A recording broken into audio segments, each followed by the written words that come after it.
Student, आज हम बात करेंगे वेलोसिटीज ऑफ नर्व इम्पल्स के हवाले से। हम जो है वो आज बात करेंगे। तो चलें, वेलोसिटी ऑफ नर्व इम्पल्स बताने से पहले अब थोड़ी सी पहले ये जो है एक बात समझ लें। देखें, बेसिकली जो नर्व इम्पल्स होती है, आपकी बुक के जो पॉइंट्स हैं ये मैंने आगे लिखे हैं, ये मैं आपको समझाऊंगा। लेकिन उससे पहले थोड़ी सी एक पहले ये बात समझ लें कि ये जो नर्व इम्पल्स होती है, नर्व इम्पल्स दो तरह की होती है। एक तो होती है कंटिन्यू, एक होती है नर्व इम्पल्स जिसको हम कहते हैं कंटिन्यू नर्व इम्पल्स, और एक नर्व इम्पल्स वो होती है जिसको हम कहते हैं सोल्टेटरी नर्व इम्पल्स। तो ये दो तरह की जो है वो नर्व इम्पल्स होती हैं। अच्छा, एक और पॉइंट इसमें याद रख लें कि ये जो कंटिन्यू नर्व इम्पल्स होती है, ये कौन से न्यूरॉन में होती है? ये होती है नॉन माइलिनेटेड न्यूरॉन। जो नॉन माइलिनेटेड न्यूरॉन होते हैं उसमें कंटिन्यू नर्व इम्पल्स होती है। और जो सोल्टेटरी नर्व इम्पल्स है, ये कौन से न्यूरॉन में होती है? ये बेसिकली होती है माइलिनेटेड न्यूरॉन में। सही ना? ये याद रखें कि दो तरह की नर्व इम्पल्स होती है, कंटिन्यू नर्व इम्पल्स और एक होती है सोल्टेटरी नर्व इम्पल्स। अब देखें, इसको मैं आपको इस तरह से समझाता हूँ। देखें, ये एक न्यूरॉन है, ये एक न्यूरॉन है, और जो ये न्यूरॉन में बना रहा हूँ, ये कौन सा न्यूरॉन है? ये बेसिकली नॉन माइलिनेटेड न्यूरॉन है। ये कैसा न्यूरॉन है? ये नॉन माइलिनेटेड न्यूरॉन है, मतलब इस पे माइलिन शीट नहीं चढ़ी हुई। माइलिन शीट आपको पता है कि जो लिपिड की शीट होती है उनको हम क्या कहते हैं? जो न्यूरॉन के एक्सॉन पर चढ़ी होती हैं उसको हम क्या कहते हैं? उसको हम कहते हैं माइलिन। तो अब इसके ऊपर जो है वो कोई माइलिन की शीट नहीं चढ़ी हुई, तो ये कैसा न्यूरॉन है? ये है नॉन माइलिनेटेड न्यूरॉन। अब क्या होता है कि इसमें से जब नर्व इम्पल्स पास होगी, नर्व इम्पल्स का मैं आपको बता चुका हूं कि एक न्यूरॉन पर जो है वो पोलरिटी होती है, पोलराइज होता है। पोलराइज का मतलब क्या होता है कि बाहर पॉजिटिव चार्ज है और अंदर कौन सा चार्ज है? इस पे नेगेटिव चार्ज है, ऐसे। अब क्या होता है जब इसमें इम्पल्स पैदा होगी, नर्व इम्पल्स हम किसको कह रहे हैं? Electrochemical change. यानी इसमें जब इलेक्ट्रोकेमिकल चेंज आएगा, जब इसको कोई स्टिमुलस मिलेगा तो पॉजिटिव चार्ज अंदर चले, अंदर वाला माहौल पॉजिटिव हो गया और बाहर वाला क्या हो गया? नेगेटिव। ये इलेक्ट्रोकेमिकल चेंज आ गया। यही इलेक्ट्रोकेमिकल चेंज फिर यहाँ ट्रांसफर हो जाएगा, ये भी अंदर से पॉजिटिव हो जाएगा और बाहर से क्या हो जाएगा? ये नेगेटिव हो जाएगा। फिर ये अंदर से पॉजिटिव और बाहर से नेगेटिव। इस तरीके से क्या होगा? इलेक्ट्रोकेमिकल चेंज जो है वो इधर से इधर मूव करता हुआ चला जाएगा। यानी ये इलेक्ट्रिकल चेंज मतलब पोलराइज होगा, पहले ये जगह डिपोलराइज होगी, फिर ये डिपोलराइज होगी, फिर ये डिपोलराइज होगी। ऐसे ये करंट कंटिन्यू न्यूरॉन की मेम्ब्रेन से आगे चलता जाएगा। अब ये जो न्यूरॉन इंपल्स है ये कैसा है? ये कंटिन्यू है, मतलब ये कंटिन्यू क्या कर रहा है? ये मूव कर रहा है। यहाँ कंटिन्यू पोलराइजेशन और डीपोलराइजेशन इस पूरी न्यूरॉन पर की मेम्ब्रेन पर होगी। यानी इस एक्सोन की मेम्ब्रेन, पूरी मेम्ब्रेन जो है वो वन बाय वन या पीरियड में जो है वो क्या होगी? ये पोलराइज और डीपोलराइज होगी। ये तो क्या हो गई? ये तो हो गई कंटिन्यू नर्व इम्पल्स। अब देखें सोल्टेटरी क्या होता है। अब मिसाल के तौर पे मैं एक दूसरा न्यूरॉन यहाँ नीचे बना देता हूँ। ये मैं यहाँ एक दूसरा न्यूरॉन जो है यहाँ पर ड्रा कर देता हूँ। अब इस न्यूरॉन के, ये कौन सा वाला न्यूरॉन मैं बना रहा हूँ? ये मैं बना रहा हूँ माइलिनेटेड न्यूरॉन। माइलिनेटेड न्यूरॉन का मतलब क्या है कि इसके ऊपर लिपिड्स की ऐसे शीट्स चढ़ी हुई हैं, और इन शीट्स को हम क्या कह रहे हैं? इनको हम कह रहे हैं माइलिन शीट। ये देखें, जिनको मैं येलो कलर कर रहा हूँ, ये कौन सी वाली शीट्स हैं? ये हैं माइलिन शीट। इसके ऊपर क्या चढ़ी हुई हैं? इसको कवर किया हुआ है कुछ जगहों से माइलिन शीट ने। ये क्या है? ये है माइलिन शीट। और इन माइलिन शीट के बीच में जो गैप है, माइलिन शीट के बीच में जो गैप है, ये वाला जो गैप है, इसको हम क्या कह रहे हैं? इसको हम कह रहे हैं नोड ऑफ रेनवेयर। इसको जो है हम इस गैप को कह रहे हैं। अब देखो, ये कौन सा वाला न्यूरॉन है? ये है माइलिनेटेड न्यूरॉन। अब इसमें जो नर्व इम्पल्स गुजरेगी, अब इससे जो नर्व इम्पल्स गुजरेगी उसको हम कहते हैं सोल्टेटरी नर्व इम्पल्स। अब सोल्टेटरी नर्व इम्पल्स का मतलब क्या है? देखो, अब ये न्यूरॉन जब एक्साइटेड होगा तो पोलरिटी सबसे पहले यहां चेंज होगी। मतलब यहाँ क्या हो जाएगा, अंदर से पॉजिटिव हो जाएगा, बाहर से नेगेटिव।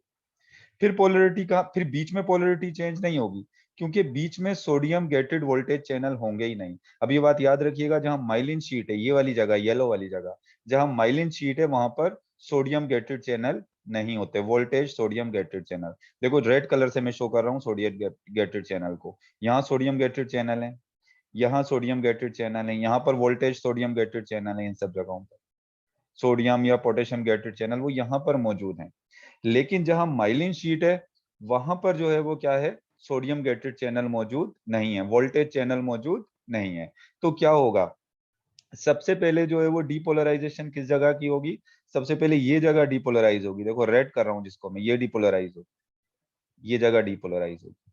फिर ये माइलिन जहां पर शीट है वो डीपोलराइज नहीं होगी, फिर ये नोड ऑफ रेनवीर जो है इस जगह से डीपोलराइजेशन होगी, फिर यहां से डीपोलराइजेशन होगी। तो मतलब ये जो इंपल्स मूव करेगी ऐसे जंपिंग वे में मूव करेगी, ऐसे जंप करती हुई जाएगी। क्या करती हुई जा रही है, ये जंप करती हुई जा रही है, किसके ऊपर से जंप करती हुई जा रही है, माइलिन शीट के ऊपर से। तो मतलब सोल्टेटरी का मतलब ही क्या है, सोल्टेटरी का मतलब है जंप। तो यहाँ पर जो नर्व इम्पल्स है वो का जो मूव करना है वो किस तरीके से है, वो बेसिकली जंपिंग वे में मूव कर रहा है। मतलब माइलिनेटेड न्यूरॉन जो है, ये जो है यहाँ से जो है वो इम्पल्स जो है यहाँ डीपोलराइजेशन नहीं हो रही। डीपोलराइजेशन सिर्फ कहाँ पर हो रही है, डीपोलराइजेशन सिर्फ नोड ऑफ रेनवीर वाली साइड पर जो है वो हो रही है। तो इसको कौन सी कंडक्शन कहते हैं, इसको कहते हैं सोल्टेटरी कंडक्शन या सोल्टेटरी नर्व इम्पल्स। अब कौन सी फास्ट होती है, जो सोल्टेटरी नर्व इम्पल्स है ना, ये ज्यादा फास्ट है, किसके मुकाबले में, ये फास्टर है, किसके मुकाबले में, कंटिन्यू नर्व इम्पल्स के मुकाबले में क्या है, ये फास्टर है। तो चलें अब आपकी बुक में देखते हैं कि आपकी बुक में इसके हवाले से कौन कौन से पॉइंट्स जो हैं वो लिखे हुए हैं। तो आपके देखें, आपकी बुक कह रही है वेलोसिटी ऑफ नर्व इम्पल्स के हवाले से, सबसे पहले तो कहती है कि velocity of nerve impulse in the axon membrane and in the synaptic cleft is variable. अब इस सेंटेंस का मतलब समझें। कह ये रही है आपकी बुक यहाँ पर कि ये जो नर्व इम्पल्स की वेलोसिटी होती है, अभी सोल्टेटरी और कंटिन्यू वाले को बाद में डिस्कस करेंगे, अभी सिर्फ आपकी बुक ये बता रही है ये एक न्यूरॉन है और ये दूसरा न्यूरॉन है। एक न्यूरॉन का दूसरे न्यूरॉन को जब अपना मैसेज ट्रांसफर करता है, तो ये जो जगह होती है बीच में, ये जो बीच में स्पेस है, इसको हम क्या कहते हैं, सिनेप्टिक क्लेफ्ट कहते हैं। इसको क्या कहते हैं, सिनेप्टिक क्लेफ्ट। और इस पूरे एरिया को क्या कहते हैं, सिनेप्स कहते हैं। अब कहता है कि जो नर्व इम्पल्स ट्रांसफर होती है, मिसाल के तौर पे ये नर्व इम्पल्स यहाँ से स्टार्ट हुई, ये नर्व इम्पल्स यहाँ से स्टार्ट होती हुई जाएगी, तो इसकी स्पीड जो है इस न्यूरॉन के अंदर, यानी एक्सोन की मेम्ब्रेन, ये मैं जो दिखा रहा हूँ ये किसकी मेम्ब्रेन है, ये एक्सोन की मेम्ब्रेन है। ये क्या है, ये एक्सोन मेम्ब्रेन है। तो एक्सोन मेम्ब्रेन के अंदर जो नर्व इम्पल्स की स्पीड है, और फिर वो स्पीड जो ये सिनेप्टिक क्लेफ्ट से ये जब इधर जाएगा ये इम्पल्स, तो इन दोनों में स्पीड में क्या होगा, फर्क होगा। जाहिर सी बात है, यहाँ स्पीड ज्यादा होगी और यहाँ स्पीड थोड़ी क्या होगी, कम होगी। फिर दोबारा वो स्पीड यहाँ पर क्या होगी, वही हो जाएगी। तो मतलब ये कह रहा है कि जिस स्पीड से नर्व इम्पल्स यहाँ से गुजरेगा, उस स्पीड से इस जो ये सिनेप्स है या सिनेप्टिक क्लेफ्ट जो है यहाँ से इस तरह से नहीं गुजरेगा। फिर कहता है in human non myelinated fibre nerve impulse travel at 1 to 3 metre per second. यानी इंसान का, ह्यूमन के अंदर जो नॉन माइलिनेटेड नर्व फाइबर होता है, ह्यूमन का जो नॉन माइलिनेटेड जो नर्व फाइबर होता है, वो बेसिकली कह रहा है कि उसकी जो मूवमेंट होती है वो क्या होती है, 1 to 3 मीटर पर सेकेंड। यानी अगर 1 से 3 मीटर जो है वो क्या होगी, पर सेकेंड में वो ट्रांसफर कर जाएगा। मिसाल के तौर पे जैसे ये एक न्यूरॉन है, और ये कैसा न्यूरॉन है, ये नॉन माइलिनेटेड न्यूरॉन है। तो इस नॉन माइलिनेटेड न्यूरॉन से जो नर्व इम्पल्स ट्रांसफर होगा, अगर हम बात करें इसमें, अगर ये यहाँ से लेके यहाँ तक ये 1 मीटर है, या यहाँ से लेके यहाँ तक ये जो है वो कितना मीटर है, अगर हम कहते हैं ये 3 मीटर है, तो यहाँ से यहाँ तक नर्व इम्पल्स में 3 मीटर तक नर्व इम्पल्स जो गुजरेगा, वो कितने सेकंड में गुजर जाएगा, 1 सेकंड के अंदर जो है वो गुजर जाएगा। ये किस में बात हो रही है, ये माइलिनेटेड नॉन माइलिनेटेड न्यूरॉन के अंदर हो रही है। जबकि अगर आप बात करो माइलिनेटेड की, जिसके ऊपर माइलिन शीट चढ़ी होती है, मिसाल के तौर पर ये एक न्यूरॉन है दूसरा जो मैं ड्रा कर रहा हूँ यहाँ, और इसके ऊपर क्या है, इसके ऊपर ये कवर हुआ हुआ है माइलिन शीट से। अब इससे जो नर्व इम्पल्स ट्रांसफर होगी, अगर हम बात करें एक सेकंड के अंदर, तो 120 मीटर कितना एरिया कवर करेगा? 120 मीटर एरिया कवर करेगा कितने सेकंड में? एक सेकंड में। अब आप दोनों की स्पीड में डिफरेंस देख सकते हैं कि कितना डिफरेंस है। वो 1 से लेके 3 मीटर कवर कर रहा है कितने सेकंड में? वो 1 से लेकर 3 मीटर कवर कर रहा है कितने सेकंड में? वो बेसिकली 1 से लेकर 3 मीटर 1 सेकंड में कवर कर रहा है। और वो 120 मीटर कवर कर रहा है कितने सेकंड के अंदर? वो 120 मीटर कवर कर रहा है कितने सेकंड में? 1 सेकंड के अंदर जो है वो 120 मीटर कवर कर रहा है। तो आप ये बात याद रखोगे कि फास्टर जो नर्व इम्पल्स ट्रेवल करती है वो किसमें ट्रेवल करती है? वो ट्रेवल करती है माइलिनेटेड न्यूरॉन में। किसके मुकाबले में? नॉन माइलिनेटेड न्यूरॉन में। ये बात तो अपने दिमाग में रख लेनी है, और इनकी स्पीड भी जो है याद रख लेनी है। एक सेकंड में कितना एरिया जो है ये दोनों, इसमें नर्व इम्पल्स माइलिनेटेड न्यूरॉन में कितना एरिया कवर करती है, और नॉन माइलिनेटेड न्यूरॉन के अंदर कितना एरिया जो है वो कवर करती है। अब आ जाएं, why more speed in myelinated neuron. Non myelinated neuron के मुकाबले में माइलिनेटेड न्यूरॉन के अंदर स्पीड इतनी ज्यादा क्यों है? उसके अंदर इतना फास्टली जो है वो क्यों ट्रेवल कर रहा है? अच्छा, अब इधर देखें। सबसे पहले तो कहता है the speed of nerve impulse is faster in myelinated fibre due to saltatory conduction. पहली रीजन क्या हो गई इसकी, कि माइलिनेटेड न्यूरॉन में क्यों नर्व इम्पल्स तेजी से फास्टली जो है मूव करता है? उसकी वजह क्या है? Saltatory conduction. सॉल्टेटरी कंडक्शन अभी मैंने आपको बताया था। एक बार फिर यहाँ पर ड्रा कर देता हूँ, एक न्यूरॉन ड्रा कर देता हूँ। ये माइलिनेटेड न्यूरॉन में यहाँ ड्रा कर रहा हूँ। ये देखें, ये एक माइलिनेटेड न्यूरॉन है, ये इसकी एक्सॉन मेम्ब्रेन है। इस एक्सॉन मेम्ब्रेन के ऊपर लिपिड की शीट चढ़ी हुई हैं, ये येलो कलर की। इन लिपिड्स की शीट को आप क्या कह रहे हो? इनको कह रहे हैं माइलिन शीट। और जिन न्यूरॉन पर ये माइलिन शीट मौजूद होती है, उन न्यूरॉन को हम क्या कहते हैं? उनको हम कहते हैं माइलिनेटेड न्यूरॉन। ये कौन से न्यूरॉन हैं? ये बेसिकली हैं माइलिनेटेड न्यूरॉन। अब माइलिनेटेड न्यूरॉन में जो नर्व इम्पल्स गुजरता है, अब वो नर्व इम्पल्स कैसे गुजरेगा? वो नर्व इम्पल्स पहले ये जगह डीपोलराइज हुई, उसके बाद ये जगह डीपोलराइज हुई, ये जगह डीपोलराइज और ये जगह डीपोलराइज हुई। यानी सल्टेटरी का मतलब है जंप। वो जंप करके जा रहा है इधर से इधर, इधर से इधर और इधर से इधर। ये बीच में जो माइलिन वाला एरिया है, इसको क्रॉस कर, इसको जंप कर रहा है। यानी उसने जंप जो किया है, मतलब किसको क्रॉस किया है, किसको जंप किया है? उसने ये माइलिनेटेड एरिया को क्या किया है? जंप किया है। माइलिनेटेड एरिया में चार्ज, मतलब क्या कहना चाहिए, इलेक्ट्रिकल चेंज नहीं आएगा, क्योंकि यहाँ पर वोल्टेज गेटेड सोडियम चैनल मौजूद नहीं है। जाहिर सी बात है, जब सोडियम अंदर जाता है तो ही तो पोलरिटी चेंज होती है और वो डीपोलराइज होता है। यहाँ पर तो सोडियम अंदर जाएगा ही नहीं, तो कैसे डीपोलराइज होगा? तो बस यहाँ से डीपोलराइज हुआ, यहाँ से डीपोलराइज हुआ, यहाँ से हुआ, और ऐसे करता हुआ ये यहाँ से जंप करता हुआ जो है वो कहाँ पहुंच गया? यहाँ तक पहुंच गया। अब आपको पता है किसी जगह को कवर करने में अगर आप जंप करके जाते हो तो आप जल्दी पहुंच जाओगे, बनिस्बत आप आहिस्ता आहिस्ता चलते हुए जाओ। तो पहली वजह क्या हो गई कि माइलिनेटेड न्यूरॉन में क्यों क्या कहना चाहिए कि इम्पल्स फास्ट जो है वो ट्रेवल करता है? तो उसकी पहली रीजन हो गई सॉल्टेटरी कंडक्शन। बात क्या हो गई इसमें? सॉल्टेटरी कंडक्शन, पहली रीजन ये याद रखो। फिर दूसरी रीजन कहता है myelin sheet act as insulating sheet and prevent loss of energy, so myelinated neuron required less energy. तो कहता है ये जो माइलिनेटेड शीट है, ये किसके तौर पे काम करती है? ये इंसुलेटर के तौर पे भी, ये एज अ इंसुलेटर के तौर पे भी काम करती है। और इंसुलेटर के तौर पे काम करती है तो इसमें से एनर्जी कम रिलीज होती है। मतलब यहाँ से जो एनर्जी होगी, मतलब जब ट्रेवल कर रहा है तो उससे एनर्जी क्या होगी? कम रिलीज होगी। आपको पता है कि सोडियम और पोटेशियम जो पंप होते हैं, जो मूव करवाते हैं सोडियम और इसको जो रिपोलराइज भी करवाते हैं, तो उनको एनर्जी की जरूरत होती है। लेकिन माइलिनेटेड न्यूरॉन में वो इतने ज्यादा मौजूद नहीं होते, तो इस वजह से उनको जो है वो उसको मूव करवाने में एनर्जी भी क्या लगती है? कम जो है वो रिक्वायर होती है। तो दूसरी चीज क्या हो गई कि माइलिन शीट जो है वो किसके तौर पे काम करती है? इंसुलेटिंग शीट के तौर पे काम करती है, जिसकी वजह से एनर्जी कम लॉस होती है। किधर से? न्यूरॉन न्यूरॉन से। तो माइलिनेटेड न्यूरॉन को एनर्जी भी क्या चाहिए होती है? कम चाहिए होती है। सही है ना? जिस तरीके से अगर आपके केबल, वायर हैं, तार हैं, जो केबल होते हैं, उनके ऊपर अगर कवर चढ़ा हुआ हो तो उसमें से चार्ज के बाहर की तरफ पास होने के चांसेस क्या होते हैं? कम होते हैं, और वो फास्टर क्या करेगा? ट्रेवल करेगा।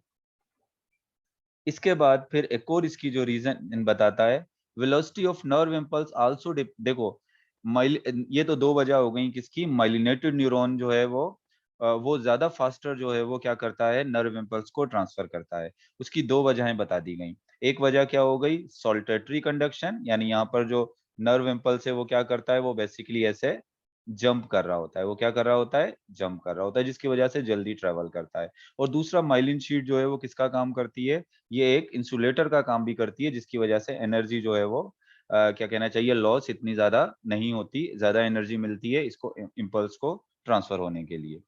उसके बाद कहता है कि नर्व इम्पल्स जो है वो की वेलोसिटी और भी कुछ चीजों पर डिपेंड करती है। उनमें एक चीज जो बता रहा है वो क्या है, velocities of nerve impulse also depend upon the diameter of nerve fibre. मिसाल के तौर पे मैं यहाँ दो नर्व फाइबर बनाता हूँ, एक ये नर्व फाइबर बना रहा हूँ,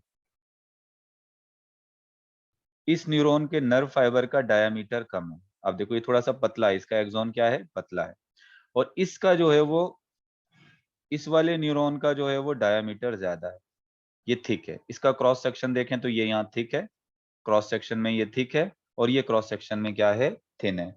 तो कहता है कि velocities of nerve impulse also depend upon diameter of nerve fibre. ये नर्व फाइबर का ये जो डायामीटर है, ये इस पर भी इसकी वेलोसिटी डिपेंड करती है।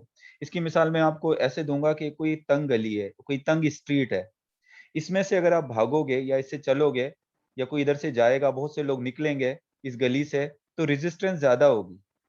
यहाँ पर जितनी छोटी गली होगी, चारों तरफ से रेजिस्टेंस क्या होगी, उतनी ज्यादा होगी। लेकिन अगर गली का डायामीटर ज्यादा है, स्ट्रीट का डायामीटर ज्यादा है, तो क्या होगी, रेजिस्टेंस कम होगी। तो यहाँ आप तेजी से भाग सकते हो या तेजी से मूव कर सकते हो। छोटी गली में अगर बहुत से लोग जा रहे हैं तो वो मूवमेंट क्या होगी, थोड़ी स्लो होगी, क्योंकि जिसका डायामीटर कम है या गली छोटी है तो उसमें रेजिस्टेंस ज्यादा है। और गली बड़ी है तो उसमें रेजिस्टेंस क्या है, या गली चौड़ी है तो उसमें रेजिस्टेंस क्या होती है, थोड़ी कम होती है। सेम इसी तरीके से क्या होता है कि वो न्यूरॉन जिनका डायामीटर छोटा होता है, जैसे इसका डायामीटर छोटा है, तो इसमें जब इलेक्ट्रिक फ्लो होगा तो उसको रेजिस्टेंस ज्यादा मिलेगी।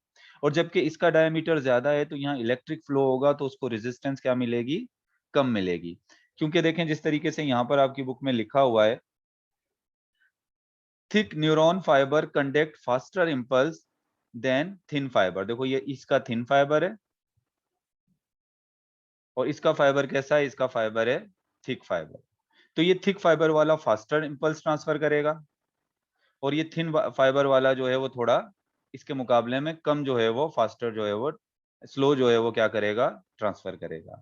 क्यों, because resistance to electric current flow is inversely proportional to the cross section area of conduction. यानी ये जो इलेक्ट्रिक करंट का जो फ्लो है, यानी इसमें से रेड कलर का मैं शो कर देता हूँ, रेड कलर से ये नर्व इम्पल्स फ्लो कर रही है, मतलब ये इलेक्ट्रिक करंट जो इसमें फ्लो कर रहा है, तो इसमें इलेक्ट्रिक करंट को रेजिस्टेंस ज्यादा मिलेगी, जबकि इसमें इलेक्ट्रिक करंट को रेजिस्टेंस क्या मिलेगी, कम मिलेगी। तो इसमें ज्यादा फास्ट ग्रो करेगा, और इसमें जो है वो फास्ट जो है इतना रन जो है वो नहीं करेगा। ये बात हो गई। अब एक और चीज लास्ट में जो है वो समझ लें, सिनेप्टिक डिले क्या होता है। सिनेप्टिक डिले बेसिकली किसको कहते हैं, a short journey across the synapse take about millisecond longer than a electric signal take place travel to the same distance. This time is therefore called synaptic delay. यानी ये एक neuron, ये अजान हो रही है, इस वजह से मैं जल्दी से इस टॉपिक को खत्म करूंगा। ये देखो एक न्यूरॉन है। अब इस न्यूरॉन में यहां से जो मूवमेंट होगी, और उसके बाद ये स्नैप्स से जो मूवमेंट होगी, इसमें थोड़ा डिले आएगा। यहाँ थोड़ा स्लो होगा ना, यहाँ इसमें थोड़ा डिले आ जाएगा। यानी यहाँ से यहाँ जब करंट फ्लो करेगा, तो यहाँ पर जो है वो इस जगह पर, ये जो आप देख रहे हैं, इस जगह पर क्या आएगा, थोड़ा डिले आएगा। The short journey across the synapse takes place, यानी स्नेप्स में एक रेड कलर से मैं शो कर रहा हूँ, ये जो शॉर्ट जर्नी होगी नर्व इम्पल्स की यहाँ पर, जिसमें न्यूरो के जरिए नर्व इम्पल्स ट्रांसफर होगी, इसमें अबाउट अ मिली सेकेंड का जो है वो क्या होगा, longer than electric signal travel in the same distance. इसमें थोड़ा सा जो है वो टाइम ज्यादा ले लेगा, और इसी को हम क्या कहते हैं, इसी को हम कहते हैं सिनेप्टिक डिले। तो सिनेप्टिक डिले का किस चीज को कह रहे हैं, ये basically short journey across synapse. इतना इसमें याद रखना है आपने, इसको जो है वो हम कह रहे हैं। अच्छा, इसके अलावा एक और जो चीज जो आपकी बुक के अंदर यहाँ पर जो है वो मेंशन है, इसको भी मैं भी यहाँ पर आपको थोड़ा सा जो है वो एक्सप्लेन कर दूं इस बात को, जो आपकी बुक में यहाँ पर वेलोसिटी ऑफ नर्व इम्पल्स में एक चीज यहाँ पर मेंशन थी, तो इसको भी आप यहाँ पर जो है वो देख लें। तो आपकी बुक कहती है कि पेज नंबर 77 पर लास्ट पैरा में देख लें इसके, कहता है कि the cell membrane below myelin sheet hardly have any sodium channel and are therefore not excited away। मतलब इसका मतलब ये है कि पहले भी ये बात मैं आपको बता चुका हूं कि जिस तरीके से ये एक न्यूरॉन है, ये एक न्यूरॉन है और इस न्यूरॉन के ऊपर ये माइलिन शीट है, तो कह रहा है कि जो सोडियम चैनल है, सोडियम चैनल ये नोड ऑफ रेनवीर जो है यहाँ पर तो होंगे, लेकिन हार्डली कोई ऐसा हो सकता है कि माइलिन के नीचे कोई सोडियम चैनल हो। यहाँ नीचे कोई सोडियम चैनल नहीं होंगे। बात आपने याद रखनी है कि माइलिन जो शीट होती है उसके नीचे जो है वो any sodium channel are therefore नहीं मौजूद होते, तो यहाँ पर एक्साइटेबल अवे, यहाँ पर एक्साइटेशन होती भी नहीं है, इसी वजह से यहाँ पर चार्ज का डिफरेंस नहीं आता किस जगह पर, माइलिन शीट की वजह। Since the ionic current are restricted to the node of Ranvier, यानी करंट जो पैदा होता है, यानी चार्जेस का जो डिफरेंस आता है वो सिर्फ नोड ऑफ रेनवीर ये जगह जो है इसी जगह पर सिर्फ क्या होगा, आएगा in the myelin axon। This minimize disturbance in the sodium potassium concentration gradient which reduce the energy cost of sodium and potassium ATP pump। ये मैंने आपको पहले बताया था ना कि अब यहाँ सिर्फ उसको पहले वाले जो कंटिन्यू इम्पल्स था उसमें क्या था, उसमें जो है वो क्या करना पड़ रहा था, उसमें ये करना पड़ रहा था कि पूरी की पूरी न्यूरॉन जो मेम्ब्रेन है, ये पूरी की पूरी मेम्ब्रेन जो है वो क्या होती थी, ये डिपोलराइज हुई, ऐसे डिपोलराइज हो जाएगी ऐसे, फिर पहले ये डिपोलराइज होगी, फिर क्या होगा, फिर ये डिपोलराइज होगी, फिर ये वाली जगह डिपोलराइज होगी ऐसे, फिर ये डिपोलराइज होगी जगह, मतलब पूरी की पूरी मेम्ब्रेन डिपोलराइज होगी और उसके बाद रिपोलराइज भी होगी। रिपोलराइज का मतलब क्या है, पहले ये रिपोलराइज होगी, दोबारा नीचे नेगेटिव आ जाएगा, ऊपर पॉजिटिव आ जाएगा, फिर ये दोबारा रिपोलराइज होगी, ये नेगेटिव आ जाएगा, ऊपर क्या आ जाएगा, पॉजिटिव आ जाएगा। तो इसका मतलब यहाँ पर डिपोलराइजेशन में और रिपोलराइजेशन में, आपको पता है रिपोलराइजेशन में सोडियम और पोटेशियम पंप इस्तेमाल होते हैं, जो चैनल प्रोटीन इस्तेमाल होते हैं उनको क्या कहते हैं, सोडियम एंड पोटेशियम पंप। और ये सोडियम एंड पोटेशियम पंप को रिपोलराइज करने के लिए क्या चाहिए होते हैं, एटीपी चाहिए होते हैं। लेकिन जो माइलिनेटेड न्यूरॉन होता है उसमें पूरे के पूरे न्यूरॉन के अंदर रिपोलराइजेशन नहीं होती, या पूरे के पूरे न्यूरॉन में डिपोलराइजेशन नहीं होती। डिपोलराइजेशन तो सिर्फ यहां पर होगी, इन जगहों पे जिसको हम कह रहे हैं नोड ऑफ रेनवीर, यहाँ पर डिपोलराइजेशन होगी, और रिपोलराइजेशन भी सिर्फ इसी जगह पर होगी। तो इसका मतलब सोडियम और पोटेशियम पंप कम इस्तेमाल होंगे, और जब सोडियम और पोटेशियम पंप कम इस्तेमाल होंगे तो क्योंकि सोडियम और पोटेशियम पंप को काम करने के लिए एटीपी की जरूरत होती है, तो एटीपी भी कम इस्तेमाल होंगे। तो अब आपने याद रखना है कि जो माइलिनेटेड न्यूरॉन होते हैं उनको नर्व इम्पल्स ट्रांसफर करने में कम एनर्जी रिक्वायर होती है बनिस्बत किसके, उनके जो नॉन माइलिनेटेड न्यूरॉन होते हैं। आज का सिर्फ हम यहीं तक रखते हैं ये लेक्चर, फिर नेक्स्ट टाइम आगे किसी टॉपिक को डिस्कस करेंगे।